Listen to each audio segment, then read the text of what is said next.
जहां हमारा अपना कोई संबंध नहीं, निस्वार्थ भाव से जो सेवा की जाए वो परम धर्म है।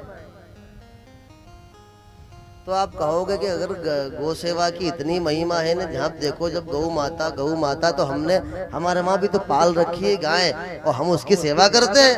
अरे तुम तो दूध खाते हो इसलिए करते हो, कोई ऐसा नहीं कर रहे क्या है? छाछ पियो तुम, घी खाओ तुम, दूध पियो तुम, है मक्खन खा रहे हो इसलिए उसकी सेवा कर रहे हो। वो सेवा थोड़ी है, वो तो आपका कर्तव्य कर्म है, क्योंकि आपने जैसे भैंस रखी हुई है, एक आध गाय भी रखी हुई होगी, फिर सेवा सेवा है जहाँ कोई स्वार्थ भाव नहीं। देखो अपनी गौशाला में कितनी कितनी गाय, 150 गाय, लेकिन न कोई दूध दे न कोई निकाले। देने वाले भी बहुत कम है, और कुछ देने वाली है तो कोई किसी का दूध निकालता नहीं है। उनसे कोई स्वार्थ नहीं है कि कोई दूध बेच खाएंगे कि कोई उनका नहीं, नहीं नहीं नहीं, स्वार्थ कुछ नहीं है। सेवा सेवा परमो धर्म, सेवा शुश्रूषा।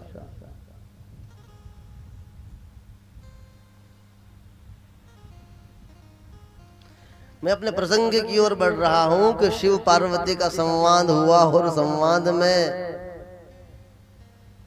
क्योंकि ये कथा बहुत बड़ी है, लेकिन हम मूल पे जा रहे हैं।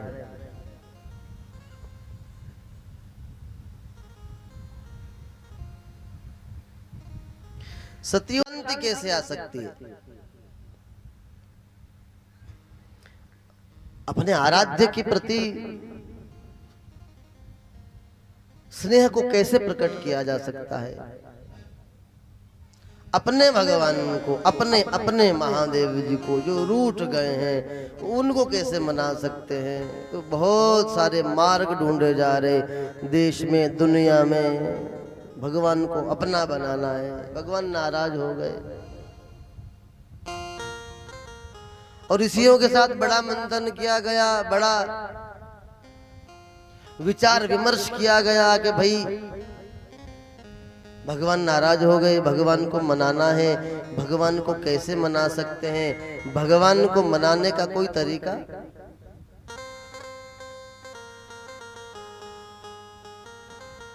भगवान को मनाने का कोई तरीका? सती परेशान है, परेशान होने की आवश्यकता नहीं है। अगर परमेश्वर को अपने कब्जे में करना है, भगवान को अपना बनाना है, तो जो भगवान के हैं उनको अपना बना लो।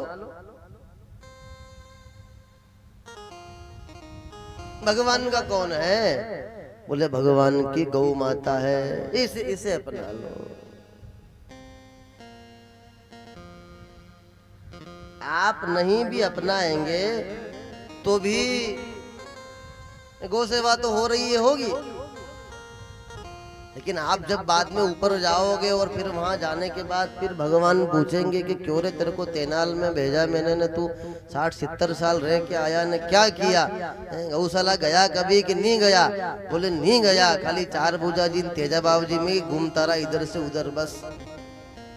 तो भगवान कहेंगे जब मैंने शास्त्र में कह दिया है गवाम मध्य वसाम्यहम, जब मैंने कह दिया है कि मैं गायों में साक्षात निवास करता हूं, तो तू क्या पागल हो गया है कि देश दुनिया में यहाँ वहां भटकता फिर रहा है, पैदल पैदल साम्राज्य जा रहा है, न गौशाला के आगे निकलता है तो रुक के देखता भी नहीं है।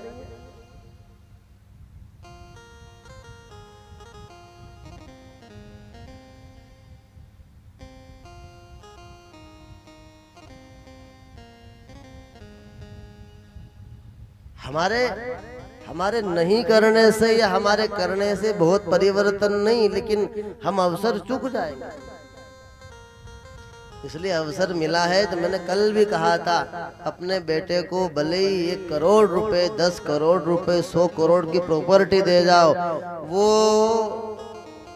कभी भी ऐसा नहीं कहेगा कि वाह पिताजी, वाह बाबूजी, वाह मम्मी जी, आपने, वाह बूजी हुक्म, आपने बहुत अच्छा काम किया, लो आपको साल उड़ा दें, श्रीफल दे दें, नहीं करेगा वो।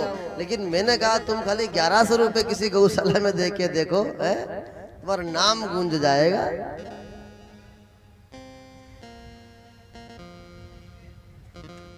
और उस परम सेवा की हम लोग सारी चर्चा कर रहे हैं। तो बहुत जो प्राचीन काल है,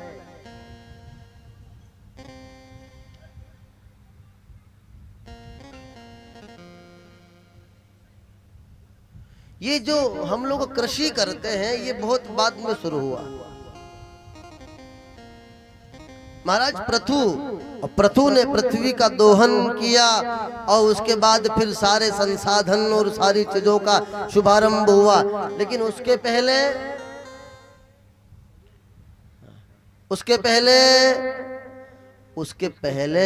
यहाँ सारी चीजें कैसे होती थी, यहाँ सारे काम कैसे होते थे? बोले उसके पहले सारे कामों के लिए केवल यज्ञ एकमात्र साधन था। इसलिए आपने सुना महाराज दशरथ का जन्म भी हुआ तो यज्ञ से, और यज्ञ में 10 रथ निकले, और 10 रथ निकलने में जो 10वां रथ है उसमें पुत्र हुआ, इसलिए नाम दशरथ रखा गया। लेकिन यज्ञ का कारण क्या है? अरे यज्ञ मुख्य कारण नहीं है, यज्ञ का मुख्य कारण गोघृत है, गौ माता का घी है, इसीलिए गौ माता की महिमा है।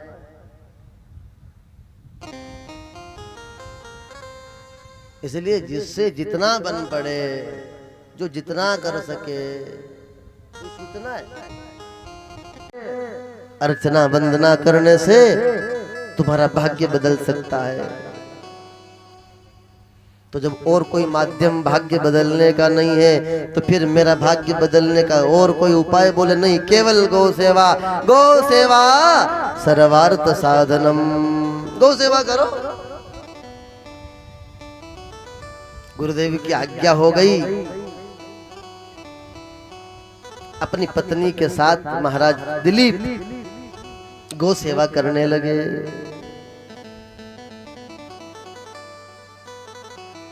अब नंदनी को खुद ही चराने के लिए जाते हैं। देखो खुद की बहुत बड़ी गौशाला राज्य में, लेकिन वहां तो सेवा सब नौकर जाकर करते हैं। तो गुरुदेव के आश्रम में स्वयं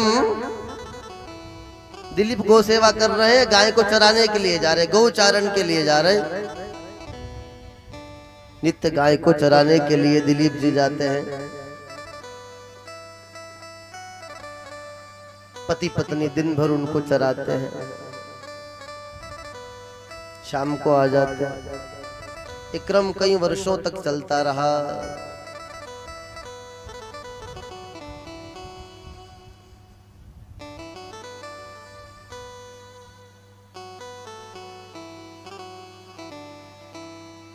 एक दिन वन में उस नंदनी नाम की गौ को लेकर के महाराज दिलीप चराने के लिए गए, और तभी उनकी सेवा की परीक्षार्थ ही संभवतः नियति ने निर्णय लिया होगा। उस गौ के सामने और महाराज दिलीप के सामने एक शेर आ गया।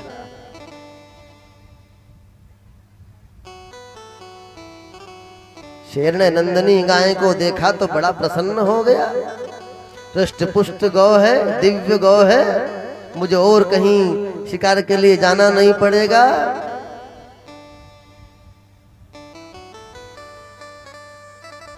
शेर बड़ा बड़ा बड़ा बड़ा तगड़ा बब्बर शेर, बड़ा बलशाली वन का शेर, जंगल का राजा।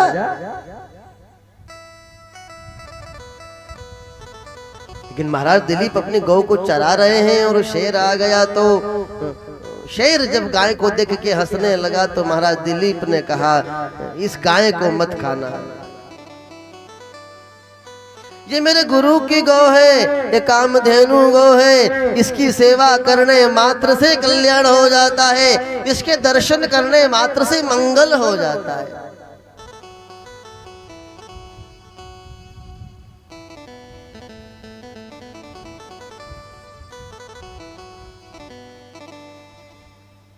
ये जो ऋषि लोग हैं, मुनि लोग हैं, अपने मन को एकाग्र रखने के लिए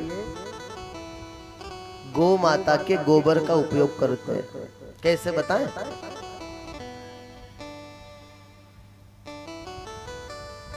मेरे यहाँ लगी हुई बस में दिख रही क्या सफेद सफेद कि मिट गई? थोड़ी बहुत होगी, देखो सफेद सफेद भस्म। हाँ, तो जो देशी गौ माता है वेद लक्षणा, उस वेद लक्षणा देशी गौ माता का गोबर, लेकिन वो जो जो थेपते हैं वो वाला कंडा नहीं, थापड़ियां बोलते, क्या बोलते हैं थापड़ियां, जो जो जो वन में जो प्राकृतिक गिरा हुआ है? हाँ वही वाला जो नेचुरल, उसको लाते हैं और लाकर के उसको चाकू से नीचे नीचे साफ करते हैं जहाँ रेत वगैरह लगी हुई है, घास वगैरह, फिर उसको लेते हैं और किसी पात्र में उसको जला देते हैं। आप भी ध्यान से सुन लो, मैं भस्म बनाने की विधि बता रहा हूँ। भस्म जो महादेव को चढ़ाई जाती है, हमारे भगवान महाकाल को उसी की आरती होती है, प्रातः काल भस्म आरती। उस भस्म को बनाने की विधि बता रहा हूँ। वेद लक्षणा गौ माता का गोबर, लेकिन वो जो जंगल में मिल जावे, प्राकृतिक,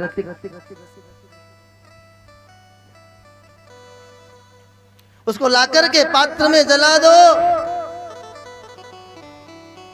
जब उसकी राख बन जावेगी तब उसको छान लो। उस राख में देशी गौ माता का ही दूध मिला करके उसको अच्छा गूंथो।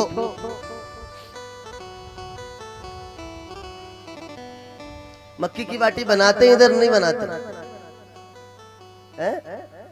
देखो गेहूं की है ना एकदम गोल बनाते हैं, बिल्कुल गोल, और मक्की की थोड़ी चपटी बनाते हैं। मक्का की थोड़ी चपटी, एकदम गोल नहीं, गेंद जैसी नहीं, थोड़ी चपटी रखते हैं। उसको क्या बोलते हैं? उसको मालवी में टापू बोलते हैं, वहां की भाषा में मक्की के टापू। मने एकदम सा गोल गट नहीं, थोड़ा सा ऐसा फैला हुआ, मने पटले की आकृति वाला फैला हुआ होगा, लेकिन थोड़ा चपटा, गोला ही रहेगी। वैसा वैसा उसको उस टाइप बना करके दूसरे फिर जो गाय के कंडे हैं थेपे हुए, उन कंडों में उसको पकाया जाता है। और जब उन कंडों में उसको पका लेते हैं, अच्छा पक जाता है तो एकदम वाइट सफेद बन जाता है वो पकने के बाद। उसके बाद उसको लेकर के तोड़ करके छान लेते हैं, और छान करके उसमें कपूर मिला लेते हैं बारीक करके, बस भस्म तैयार। ये महात्मा जो लगाते हैं ना, भस्म जो लगाते हैं यहाँ त्रिपुंड गौ माता, वो क्यों लगाते हैं बताए?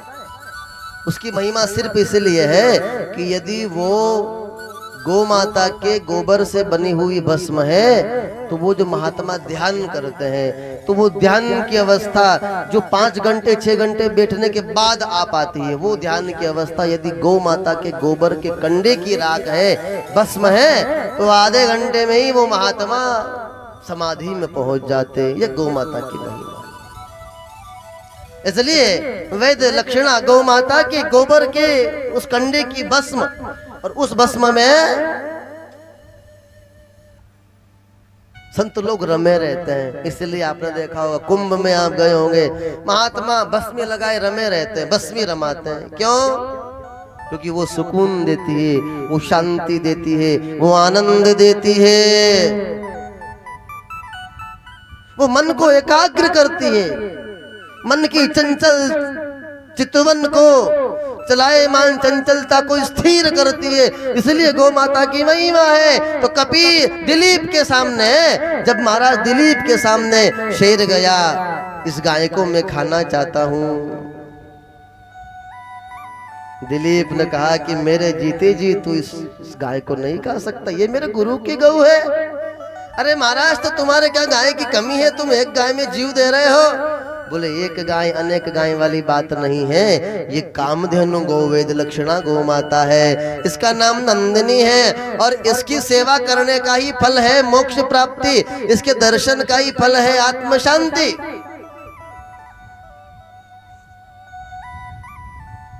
शेर ने कहा मुझे तो भूख लगी है, मुझे तो ये गौ खाना है।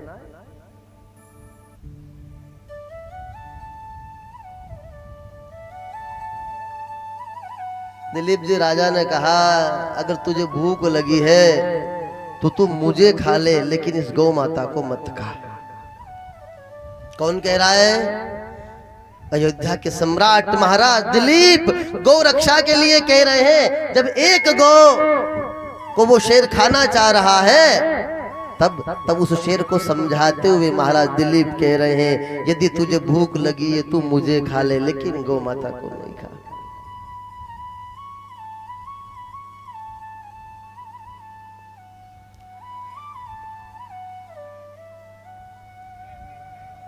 शेर ने महाराज के ऊपर प्रहार भी कर दिया।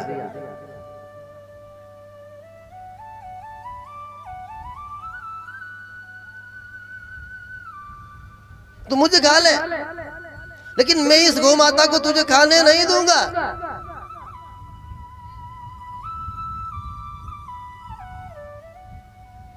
मां कामधेनु नंदनी प्रसन्न हो गई। दिलीप जी आंख बंद करके खड़े हो गए, ले तू मुझे खा ले।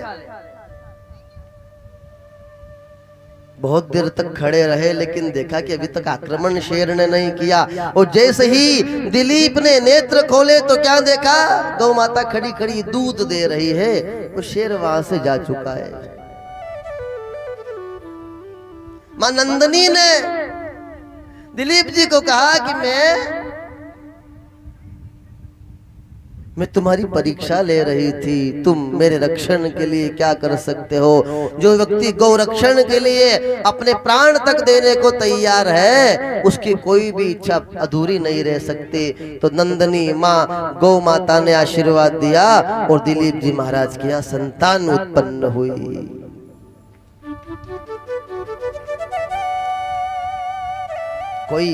कोई मंत्र नहीं, कोई यंत्र नहीं, कोई तंत्र नहीं। जब देखा कि कोई भी साधन, कोई यज्ञ, कोई अनुष्ठान,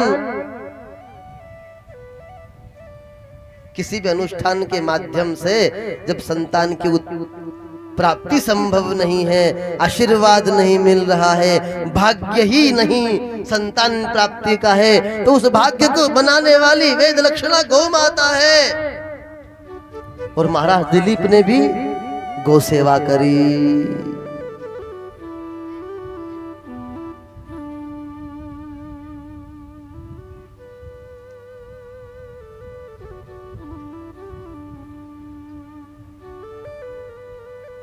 एकमात्र ऐसी गौ माता,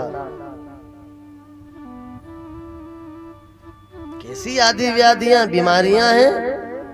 आज तक तो शोध यहां तक हो चुका है कि कैंसर में भी गोमूत्र का प्रयोग किया जा रहा है। जो कैंसर पीड़ित लोग हैं वो गोमूत्र का पान कर रहे हैं।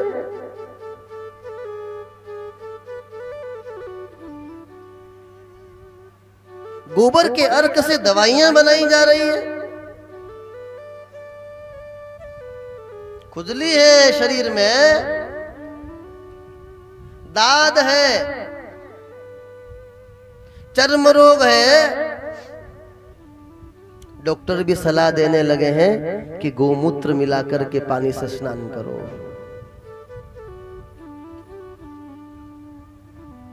और आज देखो आप, जिस गौ माता की इतनी महिमा है, जिस गौ माता की इतनी महत्ता है, जिस गौ माता की इतनी चर्चा देश में, दुनिया में, विश्व में है, उस गौ माता की दुर्दशा,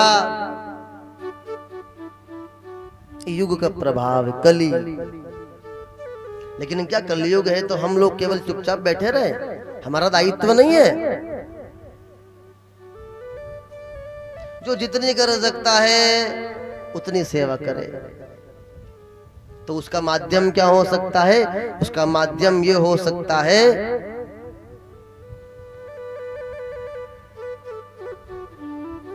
कि हर घर से शुरू की एक रोटी गौशाला के नाम की निकले। कितनी रोटी? रोटी तुम बनाने वाले, इसलिए तुमसे कह रहे, हम उधर नहीं देख रहे हैं। अब बताओ, हर घर से एक रोटी गौशाला के लिए निकले। अब मैं अपने वहाँ की बात बता रहा हूँ। हमारे वहाँ जो गौशालाएं हैं, सभी गौशालाओं में, लगभग सभी गौशालाओं में ऐसा नियम है हमारे वहाँ कि एक आदमी नियुक्त कर रखा है, वो गाड़ी बना रखी है, गोग्रास वाहन उसका नाम है, साइकिल पे जुगाड़ बना रखा है, और वो जाता है, आवाज मारता है, और सब लोग अपने अपने जो प्रसाद है लेकर के आ जाते हैं। गांव में मान लो 300 घर हैं, तो ज्यादा नहीं, एक रोटी। कुछ माताएं शाम को भी एक निकाल देती है, तो सुबह वाली के साथ शाम वाली को भी दे देती है। रोज गौ माताओं को अन्न मिलता है।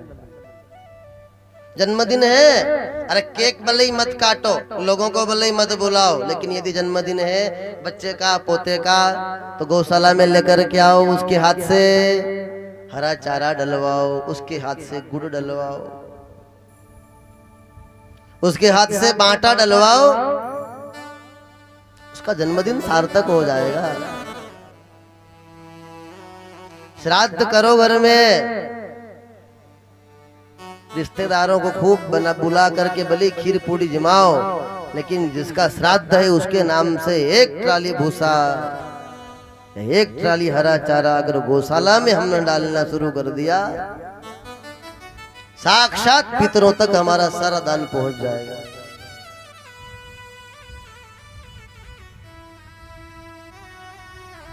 जितना कर सकते हैं, एक पात्र में ऐसा नियम ले लिया कि 10 रुपए रोज हम डालेंगे, बस।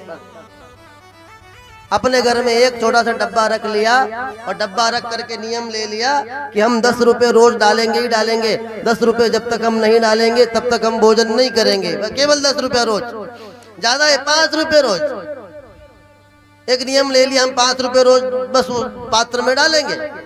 और फिर जब मकर संक्रांति आई अथवा हमारे घर में कोई दिवाली या कोई उत्सव आया, उस समय जाकर के साल में एक बार गौशाला में जमा करा दिया। और जमा कराने के बाद जो भी दान दिया जा रहा है, जिसको भी दिया जा रहा है, उस दान जिसको दिया जा रहा है उसको फिर कहो कि मेरा दान कहाँ लगा रहे हो, मुझे बताओ मेरे पैसे कहाँ लगाए, अपना काम भी देखो।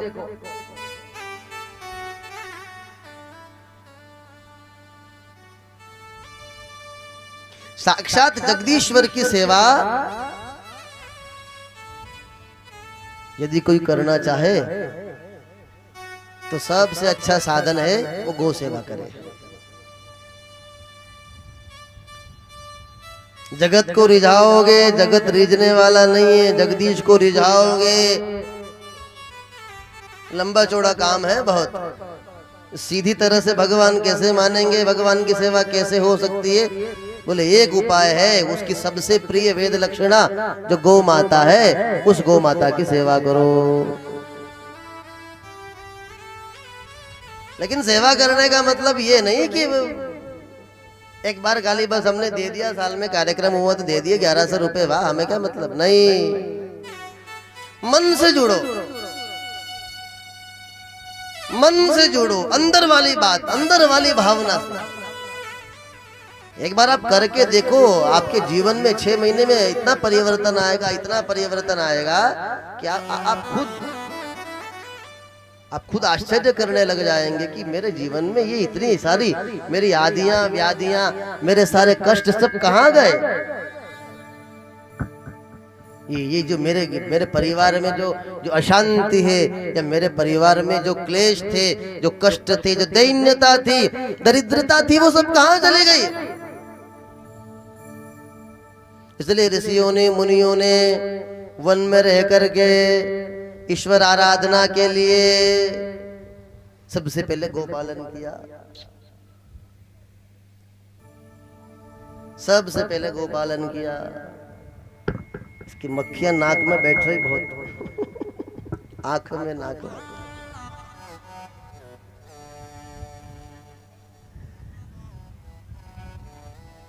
तो सब सप्तपुरियां विलुप्त हो गई। और सप्तपुरियों के बारे में कोई जानकारी नहीं है, तो विक्रमादित्य को कहा गया कि भाई सप्तपुरियां जरा ढूंढो, ये सप्तपुरियां कहाँ है। तो महाराज विक्रमादित्य ने उज्जैन से शुरू किया।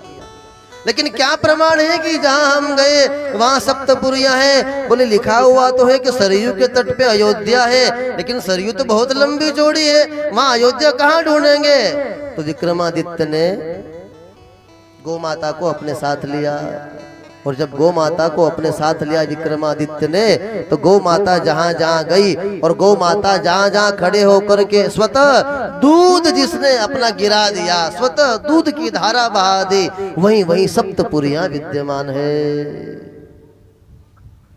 अयोध्या, मथुरा, माया, काशी, काची, अवंतिका, पुरी, द्वारावती चैव सप्तैता मोक्षदायका। ये जो सप्तपुरियां हैं जो मोक्ष देने वाली है, इनकी खोज बोले वहीं वहीं जहां जहां गौ माता ने स्वतः अपना दूध की धारा बहा दी।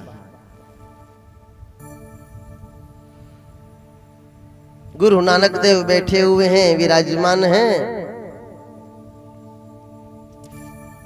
एक बहुत बड़े सेठ के वहां से भोजन आया।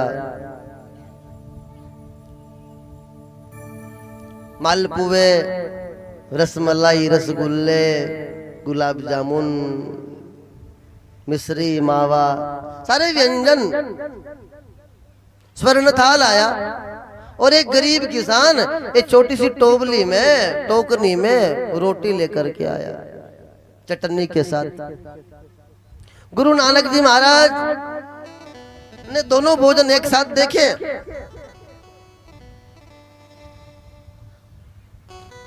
और वो